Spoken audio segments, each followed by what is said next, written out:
Starting line আপে দাঁড়ানো দৌড়বিদরা বাঁশিবাজার সাথেই প্রাণপণে ছুটলেন সবাই। আর ফিনিশিং লাইনটা ছুঁতেই দর্শকদের উৎসুক চোখটা ট্র্যাকের পাশের ইলেকট্রনিক টাইমারের দিকে। কিন্তু একই তখনও থামেনি ক্ষণ গণনা। টানা ৮ বারের দ্রুততম মানবী হওয়ার আনন্দেও এই কমতিটা দৃষ্টি এড়ায়নি খোদ অ্যাথলিট শিরিন আক্তারেরও। আমাদের ফেডারেশন থেকে চেষ্টা করছে এটাকে ইলেকট্রনিক্স করার জন্য, অলিম্পিক।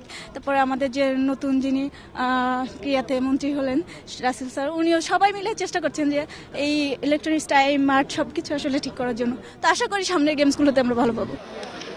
টানা ৮ বার স্বর্ণ জিতেছেন লং জাম্পে, আর প্রথমবারের মতো ১০০ মিটার স্প্রিন্টে এসেই দ্রুততম মানবের খেতাবটাও পেয়েছেন নৌবাহিনীর এম ইসমাইল।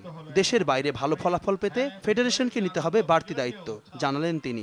প্রত্যেকটা অ্যাথলেটেরই পরিকল্পনা থাকে, এখন ফেডারেশন কতটা পজিটিভ থাকবে ওনাদের উপরে ডিপেন্ড করবে। এখন যদি ফেডারেশন মনে করেন যে না আমারে দিয়ে কিছু হবে, তাহলে ওনারা একটা দীর্ঘমেয়াদী পরিকল্পনা করে ট্রেনিং করাবে বা বাইরে থেকে কোচ আনবে, ওনাদের ব্যাপার। এদিকে জাতীয় পর্যায়ে এমন আয়োজনের আগেও ইলেকট্রনিক টাইমার ঠিক না হওয়ায় অসন্তোষ প্রকাশ করেছেন স্বয়ং যুব ও ক্রীড়া প্রতিমন্ত্রী। তাৎক্ষণিকভাবেই ফেডারেশনের সাধারণ সম্পাদকের কাছে এমন গাফিলতির কারণও জানতে চান তিনি। যেহেতু ইলেকট্রনিক টাইমার তাদেরকে দিয়েছি, কিন্তু এটা পরিচালনায় হয়তো কোনো প্রবলেম আছে, কেন এটা থাকা অবস্থায় ব্যবহৃত হবে না? কি কারণে এটা করলেন না?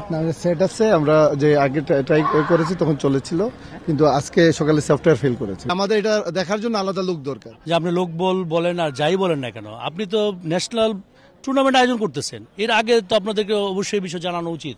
কারণ আপনার এই ধরনের ন্যাশনাল জাতীয় টুর্নামেন্টগুলোতে যদি এটাকে আপনি না চালাতে পারেন, তাহলে কবে চালাবেন এটা?